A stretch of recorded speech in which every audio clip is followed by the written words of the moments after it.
Lottery जैसा नाम, lottery नाम आते ही लगता है कि कुछ हंगामा होगा, कौन जीतेगा कौन हारेगा, किसका कितना नुकसान होगा, कितना कौन धनी होगा या लॉस में जाएगा। तो क्या कहना चाहिए, लॉटरी जिसकी शूटिंग चल रही, क्या कहना चाहिए? सबसे पहले आपके चैनल के जो दर्शक हैं उनको मेरा धर्मेंद्र सिंह का नमस्कार।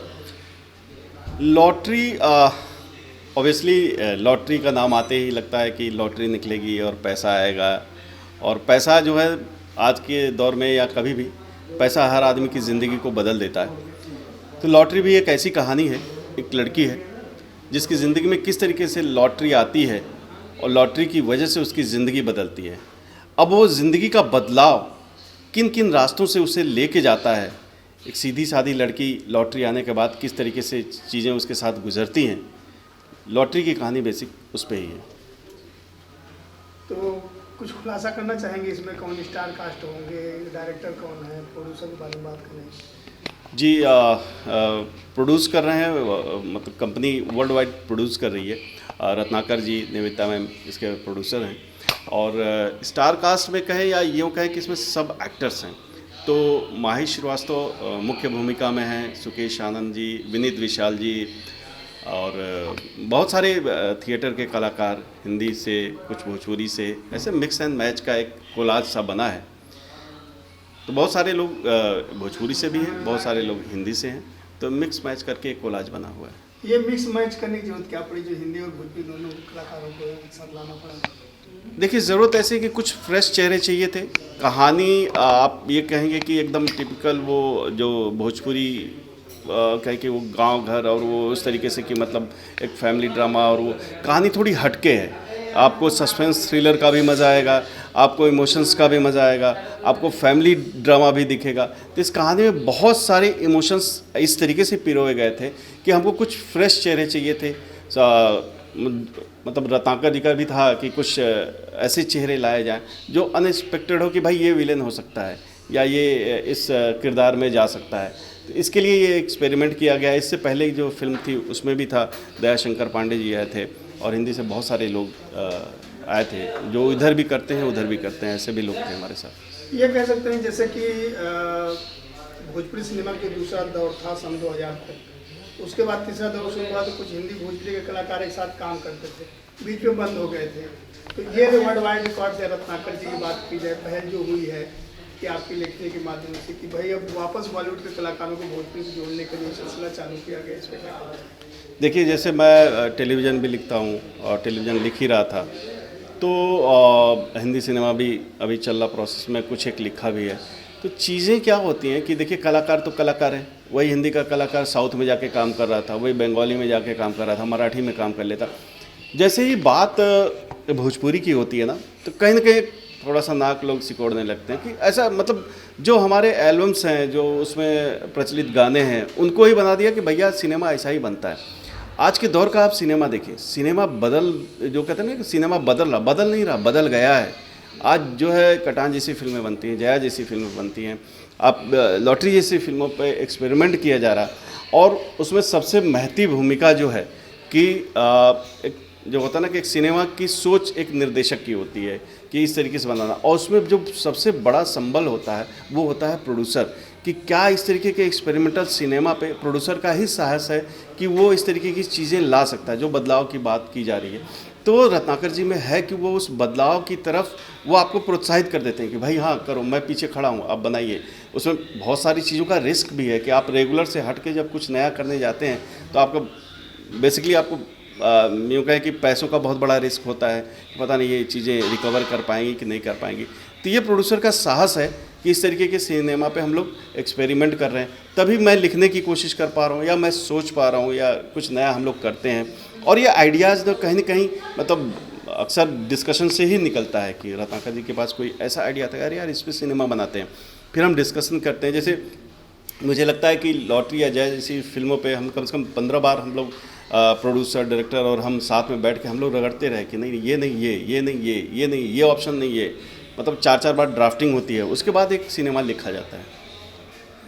और धीरू यादव जी की बात की जाए, जो डायरेक्टर हैं, आप राइटर हैं, जो डायरेक्टर और राइटर की जो जोड़ी है, उस पर क्या कहना चाहिए? देखिए, क्या होता है कि धीरू के लिए मैं यही कहूँगा कि जो मेरी भूख थी, जैसे आप जानते हैं कि मैं नौकरी छोड़ के आया था और मैं प्योर सिनेमा बनाना चाहता था या सिनेमा में काम करना चाहता था, और भोजपुरी से मुझे लगाव था कि भोजपुरी मेरी भाषा है, मातृभाषा है।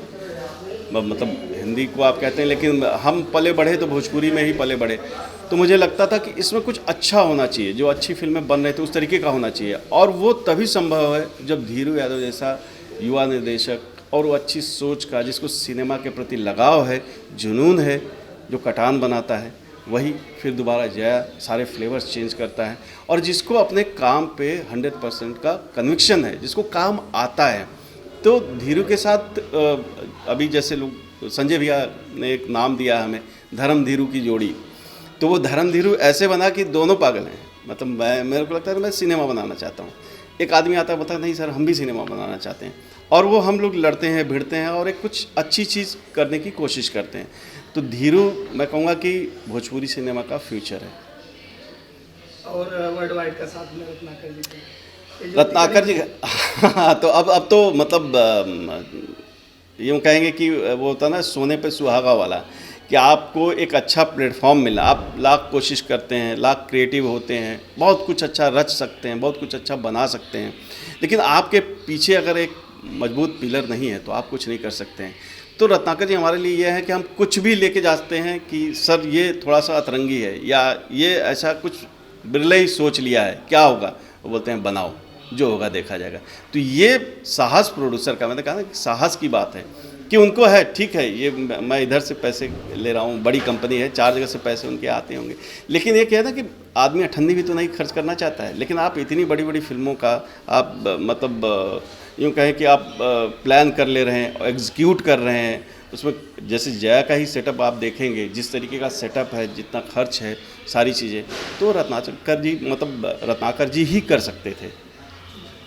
बात करें, एक ट्रेलर आया है वर्ल्ड वाइड कंपनी से, रत्नाकर जी प्रोड्यूसर, एक परिंदा आपने देखा, उस पर क्या कहना चाहिए?